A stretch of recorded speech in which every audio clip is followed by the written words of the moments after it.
Course Podcast is brought to you in part by DerbyParts.com, Smash Masters, Derby Parts, and Derby Inc. Magazine.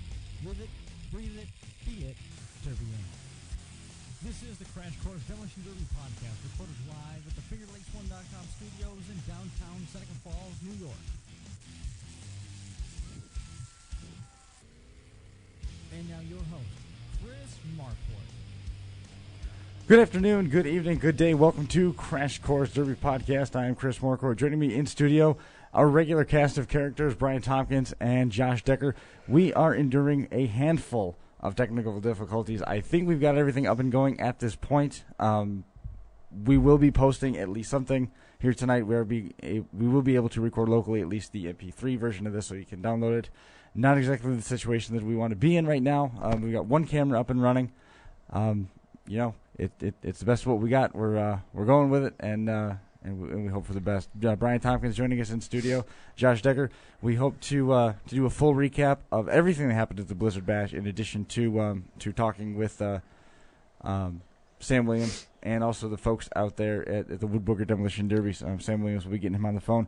Josh, first, just if you would tell us a little bit about your experience out at Blizzard Bash 2013, presented by Speedway Motors and O'Reilly Auto Parts. Well, first, let me say, if I'm a little slow speaking today, we are exhausted. We just got in here a few more hours ago, and I'm exhausted. But let me say about this Derby, absolutely the funnest weekend I think I've had as an adult. I mean, it was, from the second we pulled into that parking lot till the second we left, I had a smile ear to ear. I had one of the funnest weekends I really, truly ever had, and I want to thank Sam. I'm going to thank Sam tonight. It was one of the coolest experiences ever for me, being a true hardcore Derby guy, and to see that there's so many other true hardcore Derby guys past me. I thought I was the most hardcore. No, these guys are past me, and it was such a cool experience for sure. Let me ask you, Chris, which camera's working on? Is that it's on this you? one right here. So it's on us? It's on you guys. Yep. Sorry, everybody. I'm sure you look great. This is not what I would call an ideal situation. We're trying to get something out there as great as the weekend was, to come back and face a little bit of an uphill battle here. It's a little tough. We got a ton of new fans. We'd like to thank everybody for supporting us the way that they have. We had over 700 likes on our Facebook page from Kansas to New York. Yeah, from all over the place. It was very, very impressive. It was shocking, really, the response that we got. So, we're greatly appreciative for that, and we really look forward to extending this relationship with all these new fans and talking more about the different derbies and everything that we've seen here the last couple of days. I'm going to get Sam on the phone here. Yeah, please. Yeah, and for anybody that missed this weekend on pay-per-view, I mean, it was such a cool experience, and I can't wait to talk to Sam here about it, get his take on how the weekend went, because it was just fantastic. Such a fun weekend. We got Sam on the line. Sam, welcome to the Crash Course Podcast, episode number 8, the Blizzard Bash recap. Are you back home, or are you back rested? Oh, man, we're actually just pulling in and unhooking trailers and getting everything put away. We got everything finished, cleaned up today, and everything all done to sign contracts for next year, and got everything wrapped up. So, yep, we're just pulling back in Lincoln. What was your take on the weekend? I mean, how well did everything go over? You know what? We're not hearing a lot of negative feedback. Some great suggestions are coming from people. You always have the people that, didn't do as well as they wanted to and, pick everything apart a little bit. But for the most part, we just had hundreds of text messages and phone calls and, just telling us how good of a job we did, or, great constructive criticism on, hey, you know what, I thought it was a great weekend, but, maybe we could do something about this or that. And, with everybody together so many hours over the weekend, there's, a lot of people would like to see things different in this area or that area. But for the most part, I think we went really, really well. It was, I think we managed it better than we have in the past as far as times, and definitely the security side of things. I think we managed really well this year and had, security officers in place and all that kind of stuff at great times. We understand it was a little annoying sometimes when we had to lock everything down for the vendors wise, but again, we want them to be able to watch the demo as well. So, there was a few times that, people couldn't get to vendors, but for the most part, I think we went really, really well. drivers drove their hind ends off, Oh. which I couldn't take them enough for. No, they made junk in a hurry across the board. They did. It was really, really impressive, and we were so thankful to have been able to be a part of it and be part of such a huge event like that. And one of the things that we talked about time and time over during the weekend was how hard those guys were driving. It was really, really impressive. Yeah, and then, what's great is they worked just as hard to put the cars back together so they could go out and do it all over again. That was really impressive to me. I can't thank the drivers enough for, I know they didn't get a lot of sleep. I know they're exhausted and tired, and, a lot of them had to work today. And, I really, really appreciate everybody who, makes it happen. All we do is we provide a facility and try to keep it as fair as we can. They put on the show. Well, tell us a little bit about the main event. It ended up being the E2 team picking up the win. Lance Pritchett was among them. He was one of the last drivers on the track running at full song minus a wheel, but he was able to come away with the team victory. It was only 2 years ago, I think, when Lance had some adversity there and said that he wasn't going to be coming back. So it was a really incredible renaissance for that team and to come back and finish on top. Yeah, we had some calls on them a couple of years ago. They didn't agree with some drivers' door calls, but yeah, they came back, and we just try to keep it as fair as we can. There's a little bit of adversity every time, and the call at the end there, a lot of people didn't understand what that was, and I can kind of give an overview of what we've seen and why we made the call we made. Camouflage and the number 44 car, Jared Starr, great driver. We felt horrible. Basically, what we did is we went to red flag. Stopped the event. Jared just did not see to stop the event for the first hit, backed all the way across the track. Again, was just so focused on the win, right. on red flag, dead stopped, drove in a second time, and back caved in the whole back into Yanni's car, and made it virtually absolutely impossible for him to get out of that hole with all the metal packed into his tires. Where before the red flag, Yanni was moving the car in front of him. Yes, he was hung up. But, how deep was he hung up? Everything was moving. He was able to pull the other car out. Jared would push him back in. And so why we called what we called was obviously, we even hit strobe lights on the second hit to try to get his attention. Yeah. So we felt that it was an illegal hit on the red flag. The first one we could have understood. The second one was just we felt like we had to make the call. And then why we actually unhooked Yanni was the fact that before the red flag, he had the ability to move. His back tires were free. Everything was working. After the two illegal hits, all the metal packed into his tires, he did not have the same opportunity to get off the other car as he did beforehand. That's why we made the call we did. Yeah, I know it definitely had an effect on the way that Derby ended, but we felt that it was the fairest way we can end it. And even the camouflage guys said they understood. So, I appreciate everybody working with us, but that's the official why we made the call we made. And that's actually how we more or less described it. Yeah, it was I thought it was, from where we stood, I thought it was a great call, and how you explained it is exactly how we looked at it, too. Good call. Yeah, well, thank you, and I appreciate that, guys. And, Lance and those guys, they're just awesome competitors. Yeah. I watched them compete up at the, a North Dakota team show this summer, where they got second place. They're great competitors. They're great guys. And that's what I love about almost every team we had there this year. Zero drama. They just put their heads down. They go to work. They don't talk about stuff. They just leave it on the track. When they get off, they all shake hands, have a cold beverage together and just enjoy the evening. And that's, we had very, very little drama in the event at all. And just everybody got out afterwards and shook hands, and, we drew some heats where, best friends had to junk each other. And so it was a good time. It was neat to see the atmosphere of the drivers afterwards. We were able to go out and have some drinks with all different groups of guys, and they're all intermingling with each other, and all great time. No one was having any issues with each other, all laughing at each other, and, and busting jokes on each other. And it was neat that there was, like you say, no drama, no anger. It was just have a good time, and tomorrow we're all going to go junk each other.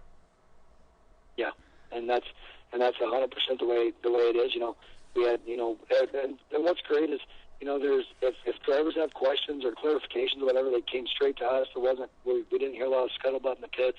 We tried to keep inspectors around them all the time to where if they had questions about fixes or whatever, we were right there. All the repairs were great. We didn't find anything in the post-race inspection. We checked all of the top 3 teams and did not see anything that was even questionable. Everybody followed the rules 100%, whether it was repair time, whether it was repair work. Just everybody respected the show so much, and I can't thank them enough. I mean, and me not having a voice has nothing to do with yelling at them. It was just a long weekend. Hey, Sam, I guess it just wasn't meant for me to make to the show this year, but I will be at one of your shows. It's just a matter of time. But, you've given a lot of guys credit, and obviously, a good promoter does that. But I just wanted you to know that we got here a little earlier tonight, and I was talking with Chris and Decker here, and, getting the rundown and everything, and just the amazement. But what they've both said, and they've echoed each other's sentiments, was that, the thing that made this really the best show that they've both been to was the promoter. And, you seem like a really humble guy, but, they've both said that everything you did was top notch. Everything you did for the drivers, the crews, everybody was, just great. And it's just awesome. It's not off to where, a majority of the competitors are happy with a promoter. And that's in, I think, any motorsport. I mean, there's always somebody upset, and there's going to be. But, Josh and Chris both had nothing but great words for, the effort that you and your team put together, from, track maintenance between heats and features to, how quick cars are being cleared off the track to, just the way the whole show was run. So I just, though I wasn't there, I can really, admire, just wanted to let you know that, these two who were there firsthand and me who got it secondhand, it sounds like you did a hell of a job, and, it's awesome to hear that Derby has come to this level. Brian, I really appreciate that, and it's a team effort. My crew got very little sleep. They couldn't even hardly walk. We were switching people out on the berms during the finals because we had legs cramping up. I was worried about some of our officials even on safety issues because I was afraid they were going to fall into the track. They were so tired. It's not me. It's 100% the crew. I have just an unbelievable team around me. Melissa did all the videos. The crew did all the inspections. I had very little to do with that. It's just, Justin Heindinger couldn't be there, so Jesse Keel, and we had Hugh Griggs jump in there, Todd Malin, Melvin Maddock, Brent Potter, Michael Andreessen, Bobby Mears. They all just jumped in. All the girls that helped Melissa, they're all phenomenal. I end up writing the checks at the end of the night, but it's the name at the top of the piece of paper that matters. It's Ultimate Derby, and it is 100% a family, and that's, even the Derby, we try to make it better every year, and this year, honestly, the biggest thing we did was adding you guys. I keep hearing that over and over, especially the people on the live stream. I sat down with the arena today. We're going to make some changes so that it's way better volume next year. We already know where we're going to move it to. But the one thing that was so cool is what the Expo Center said. He said, you know what? He goes, you made a lot of changes this year. The number one change that was just phenomenal in bringing in the podcast guys. And so, they were super impressed, and he said it just took the whole thing to a whole different level on the production side. And so, I appreciate everything you're saying, Brian. But you know what? When people watch on screen, it's not me. It's everybody who's behind the scenes making it happen. I just happen to be the one that gets to stand in the middle of the track. So, these guys are awesome, and it's how often. I was giving Josh a hard time, but you think about the names of the drivers and the people who are in the stands. Whether it's the guys from Kings of Crash out of Utah who came out, signed autographs for the kids. Whether it's Josh Decker and Chris coming out, from New York and driving 18 hours. Whether it's all of my drivers who have driven 10, 12 hours. You think of the drivers' names that are on that list, and it was the best of the best in that building. I don't care if they were driving or sitting in the stands or helping us. And I just feel absolutely blessed to have that type of an event. And I know there's some people that were upset with some of the calls and some of the things they didn't like, but we tried to keep it as fair as we could. And the one thing I can say is we don't care whose name's above the door. I honestly don't care. We make the call the best and fairest way we think we can. That's the best way to do it. And Sam, can I say that what a weekend? For us guys to come down there, I never stopped smiling. I think I smiled through my sleep. I think I woke up with a smile. I loved every second of that Derby.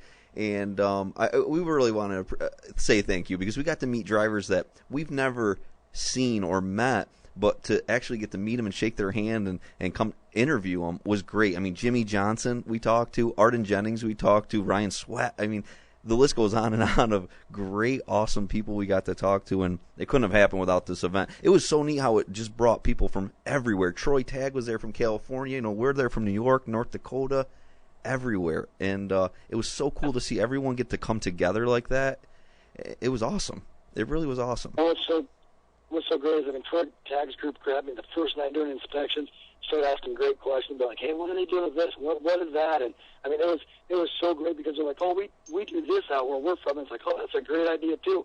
And it's so cool to get that much knowledge in one building and just watch them sharing with each other. I mean, it was cool to see Troy and all those guys looking at each other's cars, and he was giving them hints back. They were giving him hints on what to do. And it was like the biggest swap meet of just ideas you could imagine. Yeah. And that's, I mean, and I heard the same thing about you, Josh. It's like, hey, that Josh Decker, man, he's a really cool guy. And, I mean, those guys are really cool up there. And so everybody knows the names, but it's cool to get to meet the people, and then then you form your own opinions about them. So it was a really fun weekend for us as well.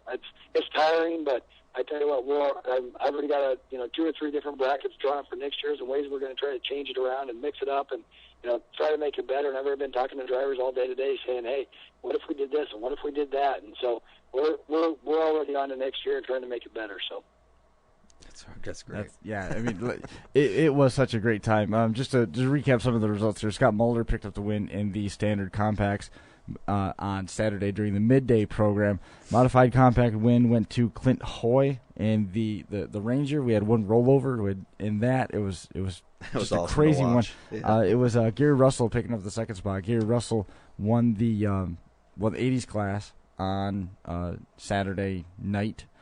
The no-weld winner was Creighton Demuth. What a show that was. It was Travis Bowden in the number 48. He was from Nebraska. Kept that thing going. Finally got his Lincoln going forward and took a full lap of the track and did a full nose-to-nose shot, completely took the nose off. I don't know how it restarted. It did. Not only did it restart, he did the full track thing again, did a full lap and drove right through the back of the Buick, driven by Demuth.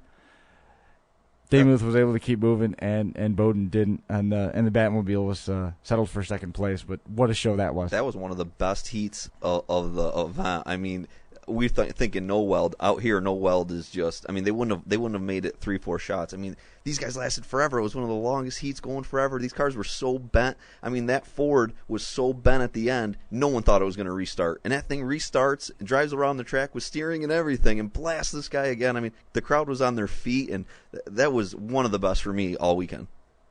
Then we had Jason. That heat is that Creighton Demuth. I mean, it shows you we have superstars in every class. That Creighton Demuth's the one that went out and won Hot Rock and Fourth this year. He won Greeley, Colorado this year in the weld cars and limited weld cars, and then comes to run out no weld and does well there. What was awesome is I went out with they were doing a lot of paint rubbing, and so we went out and said, here's the deal. If I'm going to give you 30 seconds, if you don't start hitting, we are going to break both your sticks, and we're just going to split first and second place. No big deal, but if you don't want to hit, I'm not going to ruin the show. We're just going to go on to the next class. And those two just absolutely kicked it up, and we added prize money to them at the end for doing it. They did awesome. We paid Creighton first, and we added $250 to Travis's to kick it up to $1,000. Just for the parts that they potentially wrecked. I couldn't thank those two enough. And that was so cool when you did that. I'm glad you brought that up. That was great that you did that, because I think the crowd was seeing that these guys were buddies. You seen them hit each other's fists together, and then they're, like you said, rubbing paint. And I think it happened for about 2 or 3 minutes, and it kind of got like, come on. And then you guys stopped it, and the dynamic changed immediately. All of a sudden, these guys are blasting each other, and definitely that call changed the outcome of the ending of that, and it made it great. Yeah, great competitors. Then in the pro mods, we had Matt Wangro taking out Jack Teagard in the finish. What did you think of the pro mods out there? Yeah, I was saying if that's what people think Imperials are, of course they're banned everywhere. I mean, those things were incredible. I've never seen anything like those, Sam. Those were. I mean, we were there when they were getting ready for inspection. We stared at these cars for hours. I mean, it was just so neat to see cars that heavy and that built. That was neat to watch. Matt Wangro, what's crazy about that car is probably 4,000 pounds lighter than the lightest car out there. That car there was nothing more than a Greeley Imperial. welded up nice, and I mean, yeah, he added a couple. All he did is basically took his Greeley Imperial and threw some kickers in it. Yeah. And I told him, I said, Bud, I'm telling you, if you get caught sitting, these guys, that's why you've seen him in the throttle wide open the whole time and not making any direct, dead stop shots, because we were afraid he would get hurt. Yeah. I kept saying, Matt, you know what you're up against. Yep, I'm good, Sam. I'm good. I just got to stay moving. And he played his game plan perfectly. Popped off the tires. I mean, he did what he needed to get the win, and he drove his hind end off to not get caught by those guys, and made great shots every time. And I mean, Jack obviously drove a great race, but to see Matt win that thing in a car that wasn't half built what the other one was pretty cool. He did a good job. It was very cool. I mean, he didn't run the whole time. He was making his shots, just making smart shots. Yep, and he was way more mobile than most of the cars out there, which I think helped him for sure also. Exactly. For sure, yep. That's why I think they'll mix it up in the Pro Mods next year. You're going to see some of the super heavies come back, but then you're going to see some guys that are going to, we had an 03 last year that was the same way. It was just super, super fast, took his shots, made his shots, and, I think you'll see that dynamic of that class change a little bit next year. Awesome. We had Jason Nuttleman winning the Old Iron Division, and then we got into the main event. Team Kansas was the team coming out of the B main. Only two of those cars able to answer the call, just Montgomery and Chad Markley. Out there, they appeared anyway to be working with Team DMP. It sure looked like the light blue and black team was kind of playing let's make a deal with the camo team, and then chaos ensued. It was just one of the wildest opening 5 minutes to a derby that I've ever seen. They were shoving when the big knot of traffic got over into the opening where you access the track. They were shoving the Bobcat backwards. Yeah. They were hitting so hard they were moving the Bobcat. So somebody got into the Bobcat carefully, backed it up, which only gave them more room, and then they chased the Bobcat down again. And there was probably 6 or 7 cars on the concrete in the alley to get into the arena going at it, and it was absolutely awesome. Sam, we could see you screaming, and yelling and waving your hands at the guys to move it. What was going on down there? Were you guys getting nervous that they were, getting towards that tunnel there? What I didn't want them to do was basically pound on the Bobcat, but I knew that they were trying to get out. And the problem was Bob Meyer was really struggling with. I think it was Bob Meyer that was down there with him. Was really struggling with steering. Chad Markley had a broken drive shaft or something and knew it coming into that shot. And when he piled into Bob, I think he knew he wasn't going to be able to get off. Mm-hmm. And so they were sitting there basically blocking the entry. The bad thing was I had Mike Brown and Yanni behind them trying to get back onto the track. And so the skid loader operator was in the skid loader the whole time. And so he's sitting in there, and he's just leaning back as far as he can as they're beating this Bobcat back. But they beat it back about 10 feet on their own. We never started the Bobcat. And we thought you were moving it. I thought somebody was moving it. And so when I finally got it stopped, there was another car on the berm there. I kept jumping up in the window of that one to try not to get ran over, smacking their cars, trying to get them to calm down. It's like trying to get a bull to stop bucking for a second. Yeah.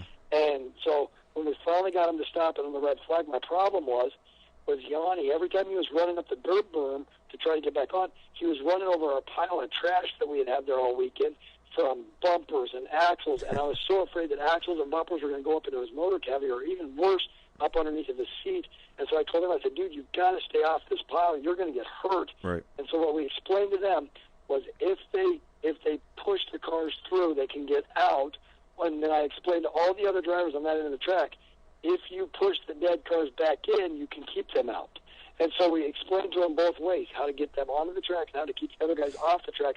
But I explained to them, where the Bobcat is sitting right now, if you touch it again, you're disqualified. And so what we did is we let them back up as far as the Bobcat and then take their runs in. And they finally worked enough of an opening together, and then when they needed time, they would hit each other to reset because they were both live cars. And so they would work an opening, and then they just basically got in front of each other and helped each other push their way through there. And actually, one of the cars that was there was the one that ended up winning the trip. Nice. That I didn't put that together, but yeah, right. He was one of them that was hung up. And that's cool. Also, a couple of people that we missed. The ladies winner, Erica Kimmy Phillips from Kansas, number 10, and the youth division winner was Derek Cleveland from South Dakota. It was an outstanding weekend. I mean, there's just no comparison. Having the opportunity to sit down and interview the likes of Ryan Sweat from Kings of Crash, Mark Klein from Derby Tees. Mark was great. We sat down with Jimmy Johnson from Team Kansas. We had a chance to talk to Mike Brown, driver of the 69er car, And we also chatted with Chad, the Troop C car, both of them from DMP. A couple guys from Team Camo, Bobby Brockway, Ryan, Jeremy Gard stopped by, but he didn't want to do an interview. He's like, nah, that's not really my thing. But still, just to be part of that and be part of the pay-per-view and be able to share in that was just awesome. And apparently it went over well because we've got people asking about it and looking for more information on it. So I guess as far as we're concerned, we're going to call it a success. Good. I appreciate you guys' help, and what's cool about Erica Kimmy, the winner of the Powder Puff. She was. We had a big proposal last year's event, and she was the young lady that got proposed to. They just got married a couple months ago, and so it's cool to see her come back and then win that. So she's got history with the event, and it's really cool because you can see it developing into a family. 4 or 5 years ago, I didn't know half the people in that building. And now you know them by name, you know their families, you know their history, you get involved in their lives just based on this one event a year. And we have a blast. And, like I said, I can't thank everybody enough for coming out. I know it's a long weekend, a lot of driving, and, but we really, really appreciate everybody. And we're 100% a go for next year, so. Well, Sam, we sure appreciate taking some time out. I know you're tired from a long weekend, and we'll let you get back to trying to recover a little bit from everything that we saw from Thursday, Friday, Saturday, and Sunday, and we look forward to some additional news coming out from Ultimate Derby here as we move into the off-season. And for sure, we look forward to Blizzard Bash 2014. Sounds good, guys. Thanks again so much for coming out, and we appreciate all the help you get for the event. Thanks a lot. Take care now. You bet. All right, you too. Bye.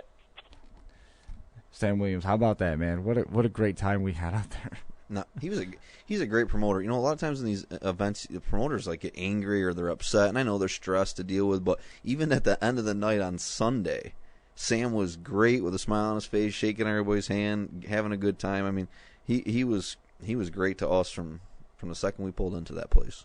You know what also was real cool? Us doing the interviews, I wanted to say, is as soon as the drivers got out of the car and they won their heats, they were sending them up to us. And we got to interview them. We're asking motor and tranny combinations, rear end combinations. They're telling us about what happened in the heat. I thought that was so cool to immediately get feedback. And I found myself just staring at these guys, listening to what they're saying because I was so interested in what they said. I thought that was a great part of it. It was really cool to get a lot of that information firsthand, just right there. Yeah, and you're getting the true answer from them because they're sweating. They're. I mean, there were people coming up saying, "Just give me a second, I can't even breathe right now." And there was guys running 40-minute heats and then coming up to us sweating, and I just start talking. And I thought that was awesome. That's cool. Yeah, it was a good time for sure. How are you? Hey, Jim, how are you? Can you hear us okay? I can hear you fine. Good. I got to get you put in here. All right, so this is Jim Mann. We're going from the extreme builds that we had out there at the 12,000 to win Blizzard Bash 2013 to the strictly stock 80s and newer event that Josh Decker is going to be competing in next year at the Brockton Fairgrounds, the Northeast Championships. This is Jim Mann, the promoter of Woodburger Demolition Derbies. Jim, welcome to the Crash Course podcast, and I know you guys have had some pretty major announcements here that have come out the last couple of weeks, and the biggest one, of course, being that the Northeast Championships now will be paying $7,500 to the winner. Yes, it is. Thanks for having me. No problem. Tell us a little bit about the Northeast Championship that occurs over the length of 7 days during the Brockton Fair in Massachusetts. Yeah, it's like a 10-day fair. We've squeezed it down a little bit, one less date than last year. It'll happen on the first weekend and the last weekend. Seeing that the 4th of July comes up on a Friday, it just worked out that we have pretty much all weekend nights of it. So that'll work out pretty well, especially if anybody wants to travel to come there that have the last 3 nights in a row on a weekend. So that should work pretty well. It's going to be the last Friday and Saturday in June, and then the 4th of July, which is a Friday, and then the following Saturday and Sunday on championship weekend. And the Friday night program is going to have a mini feature with 1,000 to win out there for the main class, and all 4 of those winners will advance to Sunday's feature. And if you win the Northeast Championship, if I understand that correctly, if you win the Northeast Championship, you earn entry directly to the feature for life. Yes. So once you're a champion, you're in the feature automatically. You don't have to worry about qualifying again. That is that is great. I love that sound of that, actually. How cool is that? I mean, then you'd just go forever. You'd always be on your plan, and that's a lot of money. I'm winning this. Yeah. I picked that up from when I went up to Canada, up to Simcoe, and that's how they've done for a number of years up there. It was a pretty awesome derby up there. Learned a lot about derbies, and that's pretty much where I picked up a lot of the 80 and up stuff. Except for the fact of, how they have a way better, bigger build, similar to what you guys do out there. But, I learned a lot about the 80 and up derbies, which I thought that was pretty cool especially for just the regular guys from around town here who, we try to keep it a low-budget show. You're buying a car for a couple of $100 versus thousands of dollars, and just putting a few $100 into it and having a great time. You're allowed to swap the engine out as long as it's make specific, correct? Only Chevys can go in Chevys. Right. And you can do bumper swaps, but it also has to be make to make, Chevy to Chevy, Ford to Ford. Nope, that can be fine.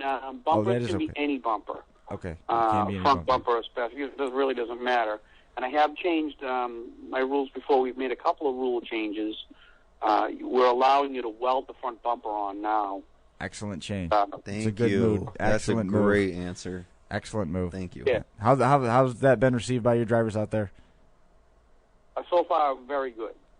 I don't think anybody's going to say it's a bad one. We're going to allow it just to have 4 1-inch welds on each side, each shock or each mounting side to toughen that up. And you can use any bumper. Doesn't matter if it's an old Monte Carlo bumper or whatever, as long as it's not cut. The biggest, I don't like the idea of cutting the ends because I've pretty much done it myself a zillion times, and you make a nice sharp point, and kind of afraid of it going through somebody's driver's door is the main reason for that.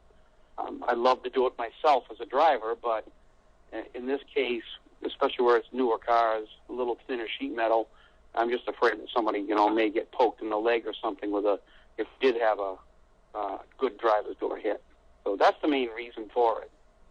And there's no pre-bending on the cars, other than you can dimple the rear frame rail, and you can have as much as, I think it was a 2-inch deflection, but that's about it. You cannot really do a whole lot to these cars whatsoever. I have allowed you to at least get it started to go up. I hate to see people come and show up with these Chevy Impalas and one hit and they're on the ground. Yeah. I don't like to see that. I want them to roll nicely and at least get a chance to get it started and have a good run. That's definitely a good call. I agree with that 100%. Yeah, I mean the rules are very basic. It's very stock. It's relatively easy to get prepared for this show. It changes the dynamic a lot, being that it's 80s and newer. The preferred cars are different than what you would expect in most derby circles, and it really is an excellent show. It's one of the most difficult ones, one of the most difficult features to qualify for, and that you have qualifying events spread out over 4 nights before you actually go into the 7,500 win championship round. Last year, the event paid $5,000 to win. This year it's going to be $7,500. Where do you go from here? If it's $7,500, is that something that's locked in stone? My goal is, if this goes well, we've brought in some new sponsors that we had signed up. If I can get another one for next year, we're going to $10,000. Wow. And that's what it'll be. And for a bone stock show, that's as big as it gets. And really, for any guy that doesn't go out and spend a ton of money, but you want to go to maybe one event this year that's a high dollar, but it's going to be a huge event, boom, right here. Yep. I mean, you don't have to spend $1 zillion. Just put the car on a trailer, take the family out. Like they said, it's all weekend long, and you have a good time, and you're going to be competitive, which is huge. Yep. If you want to, and also it's probably one of the biggest and best trophies you'll ever get. I actually make it myself, and it's quite a piece of furniture. Nice. It's all hand carved. It's awesome. I mean, the trophy is unbelievable, and it's about 15 feet tall. Nice. That's awesome. That's awesome. That does It's sound. only about 6 feet tall. I know you're more than 3 feet tall, though. When you stand, it's usually under the awning right at the registration camper, and it's taller than the awning. I mean, it is an enormous trophy, and it looks awesome. That's cool. Very cool. Hey, Jim, can I ask you a quick question? I know a lot of guys are going to ask just real quick rule things. What kind of tires can you run out there? And can you weld doors or anything? And how about cages? Can you just answer those real quick for us? There's no tire rule except they have to take air. I don't care what you bring for tires. Cool. Anything you want. That's one of the few things. First of all, I don't want to see people get flats. Right. Second of all, that's one less thing for me to inspect. What a pain in the ass trying to inspect tires. DOT tire, yeah, exactly. Knows the trick. If you have to have a 4-ply, you grind it off. Exactly. You have to search. It just makes too much work. Yep. And I'd much rather see people keep going out there and not get flats. Tires don't win derbies. Yeah, tires don't win derbies. Right. No, I like that. Another great rule. How about cages? Are 4-point cages allowed, or is there no cage rule? No. We did have it so that you could put one bar across, but I've also added it so that instead you can put an X of 2 bars behind the seat, and that's it. Okay. You can weld the driver's door. You can have 12 inches of weld on each seam on the driver's door only, and other than that, it's a wire-up derby. Cool. Chain wire. It is strictly stock, and they enforce it. They will definitely back that up. Yep. The best part about it is the feature. We have usually 25 cars in the feature, and every single one of them is ruined by the end of the night. I would be surprised if you could reuse 3 or 4 of them. That's what derbying is about. Sure. I think. Using them to the end. Yeah, use them until they're junk. Junk them. Yep, junk them.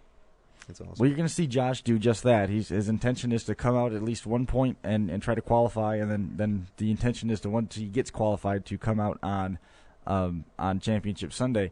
In the event a driver doesn't qualify, there are cars sitting there that are available as quote-unquote rentals. They have glass in them still. It's your responsibility to get the car prepared. If you bring the extra stuff that you need, you have the extra stuff that you need. If not, you have the car in front of you, and you use the materials off the car to get the car ready. So you cut seat belts, you tie doors shut. You cut seat belts, you tie hoods down. You cut the glass out. And we did, when I was out there for the fall show, the Fall Brawl event with Chris Brogan. Chris Brogan bought the Saturn that was there. We had the thing stripped and ready to go on the track in about an hour and 20 minutes. And he did pretty well. And he did well. You know, That's cool. It was pretty cool to see him. Yeah, no, it wasn't 20. I think it was right about 10 cars we had that we sold for $100 a piece. And a couple of the guys actually, with those cars that they stripped on the grounds, actually qualified for the finals. Yeah, first-time drivers, you know, and I realized that bumping it up to $7,500 is probably going to get a little more difficult for the first-time driver. Yep. But I've also seen some first-time drivers that can drive, that just have it. They can drive as well as anybody that's been driving for 20 years. Some people have it, and some people don't. And also, luck is out there. I mean, how many times have we all seen a young kid hop in a Chevy squareback wagon and win a modified derby out of luck? You know, so that's why you derby. Absolutely. Yeah. And that's, you know, bringing new guys into the sport, and it's just so much fun, actually, as a promoter.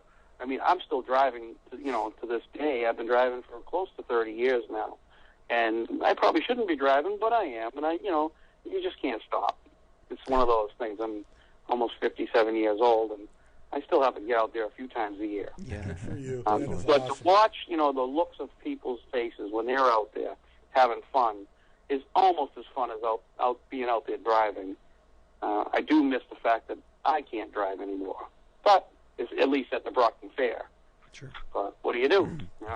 We've at least made the sport better and bigger than it has ever been at Brockton. And, we plan to keep it that way as far as keeping it the economical derby, easy for people to set up cars and spend a lot of money. Not spend a lot of money. Now, We're trying to get another derby where actually, we'll have a bid in, and if I get it, I'm not sure, I really don't want to say too much about it, but I do have other bids out there, and I do want to build one that's a lot more hardcore. Mm-hmm. There's certain areas where it calls for it. Brockton does not. But there are other areas close to here that is really calling for a good, hardcore derby. And I'm all about it when it's right. Sure. Now, how does the area support you? I mean, do you have a lot of cars show up? Are your stands packed most nights? I mean, I would hope that the local drivers are doing their best to support you. Unbelievable. Without them, we'd be done. The support that we get from them is just fantastic. That's and awesome. they, for cheap money, they go out and they have a blast. Yeah. And let me say, And sorry, Jim. Sorry to interrupt you there. I think by hearing $7,500, I know just by talking to drivers locally, you've definitely perked the ears of a lot of guys. And Derby, I think, is getting to the point where these fairs either need to step up or they're going to get kind of shut down. The guys aren't going to be coming. You guys are definitely in the right direction. I mean, I've heard from all over New York, Pennsylvania, New Jersey, just guys that are all around you saying, you know what, $7,500, man, I'll take my chance and take Old Diplomat or Aluminum or what. It doesn't even matter. Yeah. Let me take a shot at $7,500 at a stock build. Absolutely. Yeah, and you build a car on a weekend, you take your family, and you get out there and you just go smash it and bring it home and junk it. I mean, It sounds like fun. But, and we also, like if you bring something and it's wrecked, the sponsor, Brockton Auto Parts, is buying the cars for pretty damn close to full scrap weight right from the track. You don't even have to take it home. Take your tires off it. You get your cash back to your car. No matter what, you can at least have gas money for the ride home. Sounds great to me. You gonna flat tow your car out there? That way you don't have to have the weight of a trailer coming home? No, I'll bring then I'll bring another car home, maybe. There you go. Not to say that hasn't happened before. No, definitely. But that's a great idea, having them buy the cars right there, especially at a stock show. There's going to be so many guys that are like, I don't even care about this thing. Just get it out of my face. Let me pull the battery out of it, and I'll see you later. Yep, exactly. And can you run stacks out there, sir? Say again? Stacks? Are you allowed to run stacks on your engines? Yeah. Okay. Yeah. Yeah. Oh, yeah. Yeah, you can run, no problem. You can run stacks. And you can weld your rear end up? What's that? Can you weld your rear? For posi? Yes, you can weld your rear end gears. It's all on the Wood Booger website, and we posted it today, the updated changes and stuff, and it's pretty well explained. So there's really no, you can't have anything on your car that didn't come from the factory, like I don't want any pulley protectors or distributor protectors, Correct. Engine cradles, none of that stuff. Right. It's not going to fly. And no welding other than, where it says in the rules, the front bumper and the door. Your little bar across the back, your rear end gears. I am allowing you to you can chain the humps around the rear end, and allowing you to chain the front A-arms up so you can make your height. You can make them as high as you want, as stiff as you want. I'm fine with that. I don't care about bouncing. You can set your own desired height. And no welding on the rear bumper. You can bolt it on, but you can put any bumper on, as long as it's a car bumper. Sure. So, they're going to bend, and that's what I want. I want to see the cars bend, and I want to see them wrecked. I like the little changes, the little things that you're allowing is what lets those cars go just a little bit longer. Like you said, no flat tires, bumpers dragging on the ground. These little things keep the derbies going and get the cars to last all the way till they're all used up. Yep. And the other thing, is if we go back a notch as far as the prize money goes, I'm doing my best. As a derby driver, what I would like to see is the prize money going up. And a lot of these other promoters in the area, they're just taking the money and they're just spending it, and they're paying less. Every same time you go to one of these other derbies, the prize money is less than it was last year. Yeah. It's a little irritating, and hopefully, everybody will do something about it. And it's up to derby drivers to go support shows that are stepping up. I mean, we all want to have more prize money. Well, when someone throws it out there, let's all kind of step it up and go to those shows. They're obviously trying to help the sport. Right, and it just makes it that much more fun when there's a little more on the line too. Sure. Absolutely. Yeah. Well, we're sure looking forward to it. I know we're planning on getting out there for both ends of the week. We're going to be out there for the first 2 nights, and then we'll come back home for a couple of days, regroup, and then we'll be back out there Friday, Saturday, and Sunday. And we'll bring all the equipment if you want. You just got to let us know if that's the direction that the fair decides that they want to go. We'll have everything with us, and we'll do morning shows and evening recaps for the whole week. Oh, good. Yeah, that's fine. I'm good with that. We can do whatever we want. They've pretty much given us carte blanche to do anything we want, any way we want, and they've been wonderful about it and full support. The comment that Tom had, who runs the fair, said that we're the best thing that's Wood Booger Demolition Derby is the best thing that's ever hit the Demolition Derby scene at the fair. So they're happy with us. And the crowd's going to build. The more competition gets tougher, the more spectators we're going to get, and the happier they're going to be. So it's a win-win situation. Yes, sir. Very good. Yeah. Well, I know you've got a lot of stuff going on through the course of tonight. Give us one more time where we can find everything. I think it was www.woodburger-demolitionderbies.com, and then on Facebook, it's the same thing, www.facebook.com/Woodburger Demolition Derbies. My number's there. Anybody feels free to call and ask me questions. I'll answer my phone. They can talk to me directly anytime. So that's great. Just be a holler. I'll answer any questions you got. Well, that's excellent. Jim's a super guy. He's come out. He's won Cuba before out here in our area in the stock division. He's come out here run before, and we would love to see our drivers go ahead and return that favor. He's come all the way out to Cuba. Let's see some of our guys go out there and support the folks that are putting on the Northeast Championship. Absolutely. Awesome. Jim, we sure appreciate it. We look forward to seeing you again soon. You coming to the Derby party in February? Yeah, I believe we'll be there. All right, good. We certainly look forward to it. If you don't know about the Derby party, it's going to be February 15th at WeGo Treadway Inn. Make sure you get all the information off of the official Derby party page on Facebook. Just look for the annual WeGo Derby party information. Awesome. It's out there. You can get your tickets and stuff online. Get down there. There's all sorts of prizes, door prizes, giveaways, and the whole Derby community comes together. If there's anybody that you know a name and you want to match up a face other than Josh Decker's, you can find that person down there and at the WeGo party. It's a great event. It is. It's a ton of fun. Jim, we appreciate it, buddy, and we look forward to seeing you soon. Awesome. I'll bring my drinking hat. Very good. You're going to need it. You better bring the doctor, too. Get hydrated. You got it. Thank you, guys. Take it easy. Thanks, guys. Take care. Yeah. Bye now. That was, thank gosh. When you think of stock, you start saying in your head, I don't know. I can run whatever tire I want. He's telling me I can run whatever motor training I want. They let you run roof signs, too, Josh. Great. I have an awesome one I'll put on it. But I like the little bit of things he's saying. If you're going to run a GM, get it bending a little bit. All little small things that you have to do. Otherwise, it's like, I don't even know if I want to build a car. But those things make you say, yeah, I can go out there and compete with that. I like those rules. Yeah. Hey, speaking of roof signs, do you think maybe you'll keep that one you got from Brett as like a good luck charm? I gave it back. Did you? Yeah, I don't want it in my garage. I thought maybe it's bad luck. Use it for a little good luck. That's not how it works, buddy. Not how it works. Man, I am beat. I am absolutely beat. My head has just been swollen of info. I mean, it was neat on the drive home. We got out of that Derby last night, and we sat in that truck, and we talked about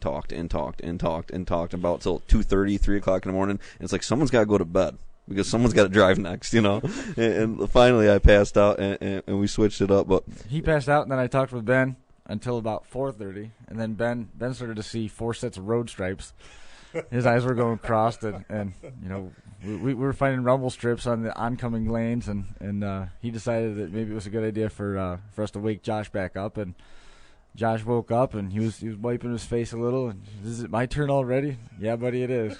It was real funny because Chris says to us at the beginning of the night, I'm just going to co-pilot. I'll stay awake on co-pilot. And this guy, he stayed awake until about 10:30 in the morning. I was driving, and we're babbling about Derby cars. Who knows what we were saying because we're out of it. But he's babbling. I look over at him.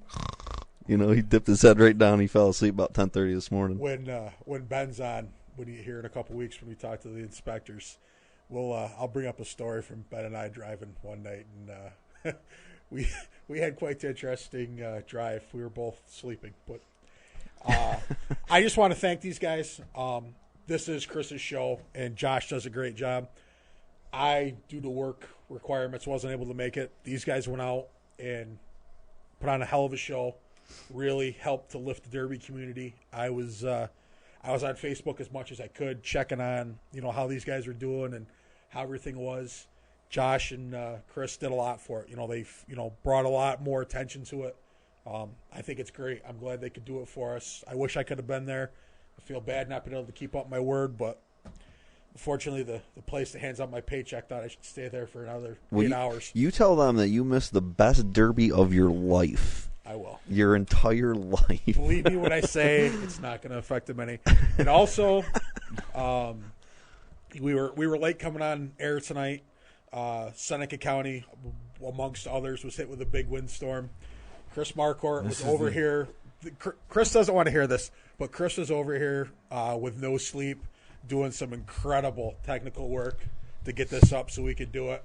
And I'm still not sure what we've got, really, because there's a lot of Facebook posts saying that they can't find it and they can't do this, and I don't know. And what we're going to do is probably what we'll realistically do is if we can find some time this week is if we can get everybody back together, we will redo this and we'll get everything recorded in the right formats. I mean, we're trying to take – this is everything that we just got done using out in Kansas, and it's not set up to use everything that we've – it's a completely different system. So I'm trying to blend parts and pieces from our studio. I'm making chicken salad is what I'm making. Nah, Chris, you did a great job. Everyone knows Chris, you're trying. Chris don't did an even awesome worry job. about it. Whoever heard this, Chris was in here pulling his hair out for probably 20 minutes. Decker and I were just over here watching because, we're good at that. 'Cause that's what I want somebody to do when we're in this situation. Just stay back. Don't ask me if I'm having a hard time. Don't remind me that stuff isn't going right. Just hang back and stretch, and eventually we will get some house of cards up, and something will be on the internet. Exactly. And our fans will see something because we went from 300 likes to 1,000 likes since Friday. We talked about how we have a live program every Monday night at 6 o'clock Eastern. We have a gazillion people on Facebook watching a black screen. So hey, don't forget about the 700 watches on YouTube last week too. That's not bad. That was pretty. Pretty fun. And to help out, I even offered for Josh to sit on my lap so we could use one what camera. What are you doing? What? And Josh turned it down. I don't know what the deal is. Thankfully, wisely so. Hey, and a shout out to my sister-in-law. Okay. Somebody in the family got a deer, albeit with her car. Way to go, Mel. Proud of you. I haven't even thought about deer hunting. I haven't even thought about it. I've been so derby. We saw a coyote. We saw a coyote on the ride home. Rumor has it there's no deer in this godforsaken state, but I keep seeing guys shooting them. Taxes are tough, man. They're probably moving too. Yeah, amen. I'm thinking on the way home. We saw a coyote, and 25 minutes later, we saw the rest of it. Yeah, no. Seriously, that's funny stuff. That's awesome. It was about 4 a.m, so Josh was pretty confident. He was rubbing his eyes in the back. He goes, "Dude, was that a werewolf?" That's how out of it we are. That's how out of it we were. But how beautiful the country is. Let me just say, we drove across the country and it was gorgeous. And we saw lots of it because it is freaking flat as hell out there. Yeah, it's different. You could see a long ways away. There were water towers that looked like they were this big, and it turned out that they were actually in Alabama. Yeah, no, it is so flat. Totally, I've never been that far out west. It was really cool actually, but just that whole drive out there, it's not that bad. You said going through downtown Topeka was like going through. He's like, I don't know what I was expecting, but driving through here is like going through downtown Binghamton. It looks so familiar. It did. The only thing is the wind down there. The wind just goes through it. That big open spot out there that they call the plains. Oh, man. Wind can really get whipping across that. Yeah, and apparently when we left Kansas, we brought a little bit with us because this windstorm knocked out Time Warner for like the entire village. Or I almost said village. It doesn't exist anymore. The entire town of Seneca Falls. Ooh. Wow. Yeah. And so I really don't know what we've got. I think it was you guys because I was deer hunting at 6 o'clock this morning. Yeah, we saw the pictures and when we were coming through Indiana. Yeah, and it was like 3 miles an hour then, and the closer you guys got to home, the windier it got. So I'm blaming it on you. It's your fault. I didn't see That's fine with us. There were ears of corn that were hitting through our window hard enough to roughly, we thought it was going to crack it. Dude, it felt like the wind blew so hard one time. I woke up, I thought the whole truck picked up in the air, and I heard Ben going, whoa, whoa, whoa, whoa. And it's like, oh man, no. And it must have been good for Ben to make those noises. I mean, once we got out of the median, things were fine. Yeah. No, but Ben's not here today. But how cool was it that Brian, I know you couldn't go, but Ben stepped right in last second and went. Literally last second. I mean, it was we had to go now, whether it was going to be Josh and I, and we knew that with the duration of the ride, we had to have a third person. We had to. And we asked Rich. Initially, we asked Rich, and he goes, "Buddy, I can't help you, Bubba. I'm in Otego hooking cars right now, and I'm not going to be done for a couple hours." So I was right about your house, and I called Ben, and I said, "I don't know how to get to your house from here, but I'm on my way if you still want to go." And he goes, and I hear in the background, "Just go." Definitely. And basically it was a just go. We'll talk about it later. And he came out. He helped with so much stuff. I mean, great. Helping with the drive and helping make all the parts and pieces possible. And we greatly appreciate Ben, and the fatigue got to him too. He was supposed to be here tonight, and he lost consciousness a little bit at home for a while and couldn't make it in. It turns out with all the problems, he probably could have made it. But the great thing about Ben, though, is, as we all know, I'm an old iron guy, but when we got out there, that's not what was there. I mean, and I truly was lost. And thank God Ben was there to walk around with me. Just he through was the whole in heaven. And he was. Ben was loving it, and it was cool to hear him talk to guys because they were above me. There's no doubt about it. And just to hear them talk, and I learned so much just from listening to conversations. Yeah. And the best conversations, actually, are between 12 o'clock at night and 4 o'clock in the morning, we found out. Have a few beers with a couple guys, have a good time with them, and, they really open up. And we also found out that the Topeka police are very understanding. They really are. They don't care about much, I guess. I guess you can do whatever you want down there. As long as you're there with a derby car, you're good. It was real funny. The police were there, but guys are drinking beer right in front of the. I don't think that could happen up here. And guys are throwing beer right in the lawn, and no one cares. There's an open container law out there. He could have got about 25 of us if there was. We thought that we had crossed the line. What line it was, because there wasn't anything different from 5 minutes ago to where we were at that moment when the local Topeka City officer, who was sitting driver's door to driver's door with the Kansas State Police, both flipped their lights on at the same time and took off in a hurry towards our location. Right. We're like, I don't know, maybe they recognized Josh Decker, want autographs. Probably. Maybe what it was, but they both took off out of the parking lot and they never came back. And we're like, well, all right, we're good. For now.